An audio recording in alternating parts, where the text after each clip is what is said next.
Señor, enséñanos a orar.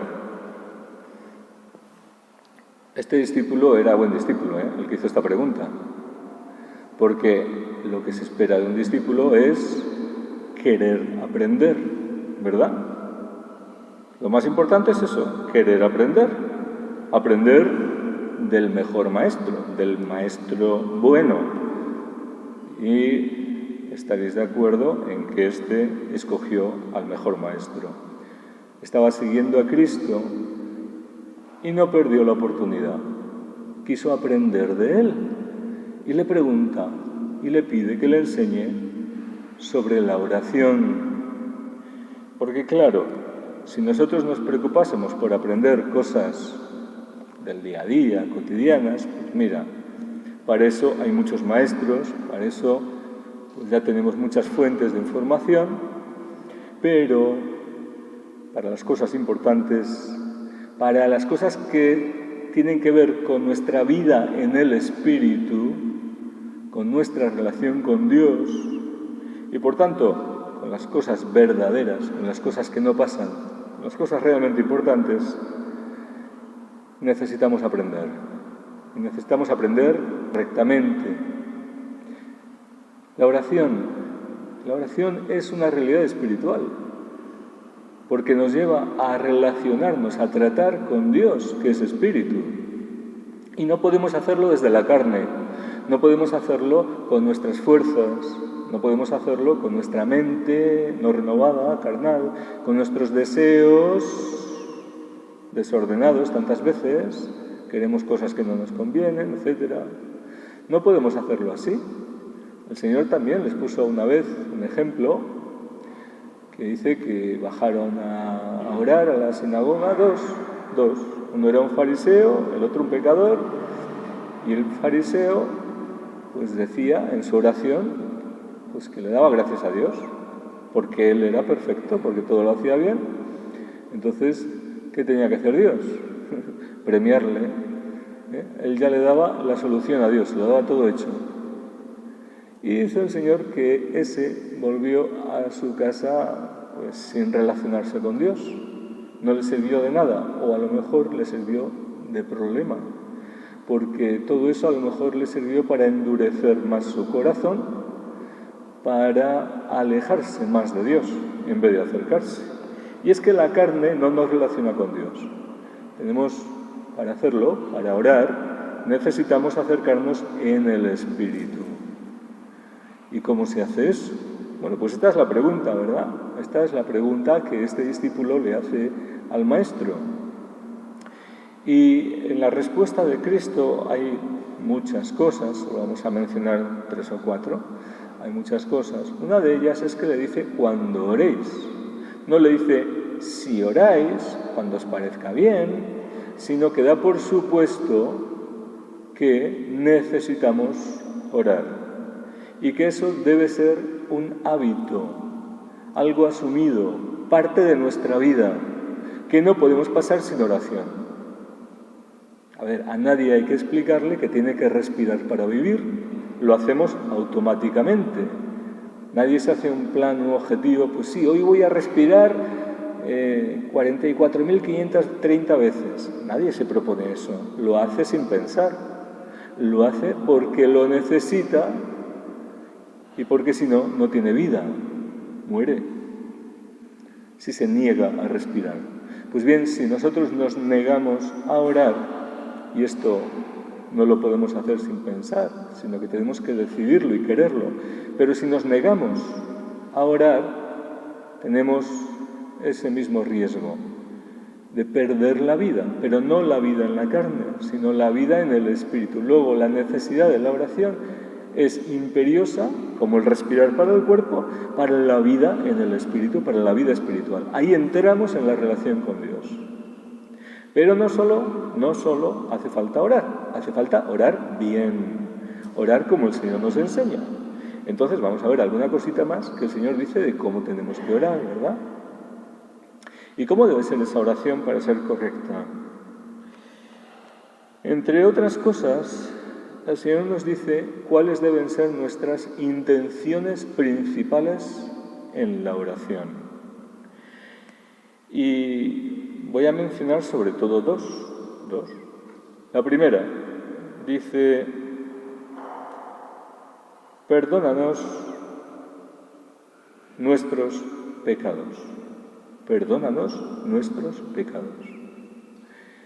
¿A quién se le ocurre pedir, clamar, orar con todo el corazón a Dios que nos perdone nuestros pecados? ¿Qué es lo que se nos ocurre habitualmente? Que me duele tal cosa, Señor, ayúdame. Que mi familiar, mi hijo, mi marido, mi mujer, mi no sé qué, mi padre, tal, está mal, ayúdale. Que este problema, que no puedo con ello, ayúdame. Estamos una lista de quejas, de reclamaciones, de dolores, Bien, y hay que presentarlo al Señor, bien, de acuerdo, no digo que no. Pero, ¿quién pone por encima de eso, entre las prioridades de nuestra oración, pedirle al Señor que trate con nuestro pecado, y que nos lo perdone? Porque esto supone humillarse primero, ponerse en actitud de pecador arrepentido delante de Dios santo. Supone ver la realidad espiritual, estamos hablando de realidades del espíritu, la realidad espiritual del pecado. Sí, eso que no nos duele tanto como los dolores del cuerpo, como no duele como lo de la muela, ¿verdad? Parece que no le damos tanta importancia. Pues eso nos debería preocupar y mucho, porque al Señor le preocupa y porque el Señor sabe que tiene consecuencias el pecado. El pecado nos separa de Él, nos puede llegar a separar totalmente de Él y nos hace merecer maldiciones y muerte espiritual. Y queremos la vida, ¿no? Queremos la vida no el espíritu, la vida con Dios. Pues esto nos puede llevar a la muerte. Luego, nuestra primera preocupación sería realmente tratar con esto y tener la luz de Dios para ver nuestro pecado y pedirle ayuda al Señor para verlo, para entregárselo, para cambiar nuestro corazón, para que nos perdone nuestros pecados y arrepentidos tratar adecuadamente con ello. ¿Y cómo tratamos con ello? Pues nos lo ha dicho San Pablo. Para tratar con el pecado, Jesucristo se dejó clavar en la cruz y por su sangre derramada borró nuestros pecados y delitos, y cada vez que nos arrepentimos de verdad y cada vez que acudimos al sacramento de la confesión arrepentidos, recibimos este baño regenerador de su sangre preciosa y nuestros pecados son borrados realmente. Esto ocurre de verdad. Pero no es broma. El pecado no es broma, ni sus consecuencias son broma. Vemos como Sodoma fue destruida, y aquellas otras ciudades destruidas. ¿Por qué? Por el pecado. Y el pecado trae muerte, y sigue trayendo muerte. Pero repito, como a veces no nos duele, parece que no pasa nada. Pues sí que pasa, y mucho. Pasa lo más importante, en la realidad más importante nuestra, que es nuestra relación con Dios, la vida en el Espíritu, que disminuye y la podemos perder. Y esto nos puede llevar no solo a esa destrucción, como esas ciudades, a ese castigo, a erradicar el pecado con el pecador, porque no se querían convertir, sino que nos puede llevar al castigo eterno, a la realidad de la condenación eterna. Y Dios no quiere esto. Dios quiere que el pecador se convierta y se salve. Y si no lo creemos, miremos a la cruz a ver si no es verdad que Cristo quiere perdonarnos los pecados. Pero no es automático. Aunque Él derramó toda su sangre en la cruz, Jesucristo es nuestro Salvador ya. Y Él ha pagado, ha cancelado toda la nota de cargo contra nosotros, pecadores, de verdad, lo ha hecho. No podemos aducir que tenemos esa carta de libertad, ese cheque en blanco por el cual ya ha sido pagada nuestra deuda, si no vamos a recogerlo a los pies de la cruz, si no dejamos que su sangre nos lave y nos purifique, si no nos arrepentimos de verdad. Perdónanos nuestros pecados. Esta debería ser una de nuestras primeras peticiones. Tratar con el pecado delante de Dios Santo cuando nos acercamos a Él, porque no podemos acercarnos fingiendo desde la irrealidad, sino con verdad. Estos son los adoradores que el Padre busca, le enseñó Cristo también a una mujer, aquella samaritana, en espíritu y en verdad. Si no entramos por el camino del espíritu y de la verdad, si fingimos, si mentimos, no nos sirve de nada, nos engañamos a nosotros mismos y pedimos lo que no conviene, pero nos engañamos, no nos aprovecha.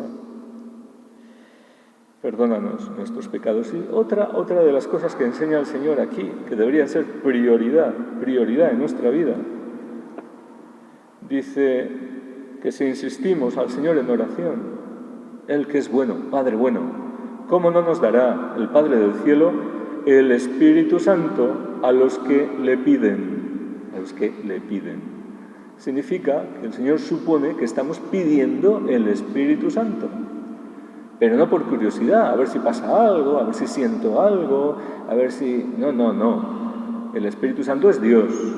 Luego, con la actitud correcta delante de Dios, de someternos a Él, de amarle sobre todas las cosas, de rendirle nuestra vida, de pedirle, por favor, que tome nuestro barro, nuestra vida, purificada por la sangre de Cristo, para ahora ser vasija en sus manos y llena, hasta rebosar de la vida nueva, de su agua pura, de su santidad, de su luz, de su verdad, y que Él nos guíe, que Él nos mueva, que su Espíritu transforme y llene nuestra vida, nos vivifique, nos resucite, muertos con Cristo, resucitados con Cristo, por su sangre, por el agua de su Espíritu, hombres nuevos.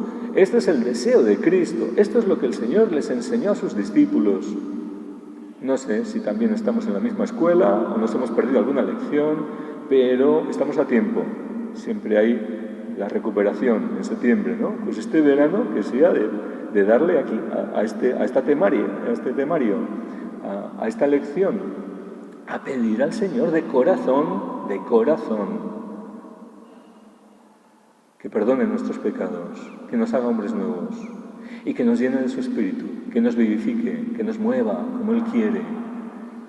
Él lo quiere hacer, pero ahora nos dice, cuando oréis, ahora nos toca a nosotros obedecer.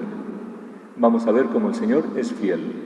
Así como el pecado tiene consecuencias, también la fidelidad a Dios, la obediencia a Dios, tiene bendición y trae vida abundante y vida eterna. Pues adelante, así sea.